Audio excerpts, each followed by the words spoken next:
कहते हैं, जिस प्रेम में इंतजार ना हो वो प्रेम सच्चा हो ही नहीं पाता।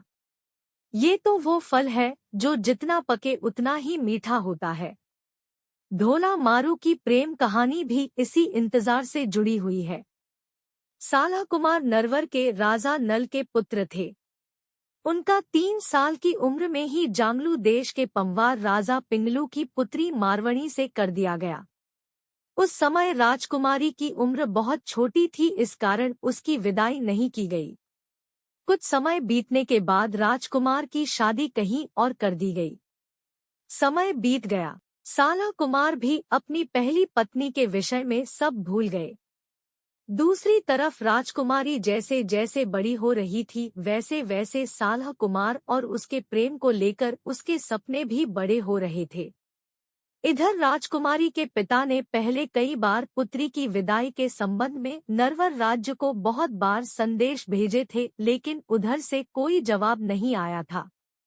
अंत में राजकुमारी मारवाणी के पिता ने एक चतुर ढोली को संदेश पहुंचाने का काम सौंपा।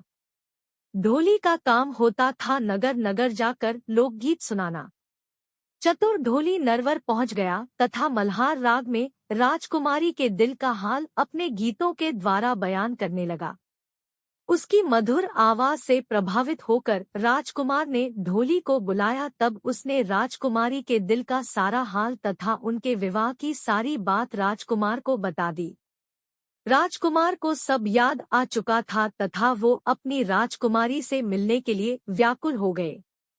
उनकी दूसरी पत्नी मालवाणी ने उन्हें रोकने के बहुत प्रयास किए, मगर राजकुमार अपना सबसे तेज ऊंट लेकर राजकुमारी को लेने निकल पड़े। वर्षों बाद राजकुमार और राजकुमारी आमने सामने थे।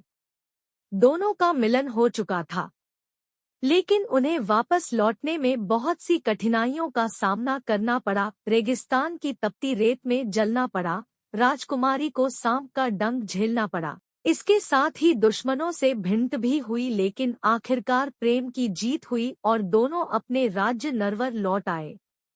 राजस्थान में राजकुमार और राजकुमारी की ये कहानी ढोला मारू की प्रेम कहानी के नाम से बहुत प्रचलित है।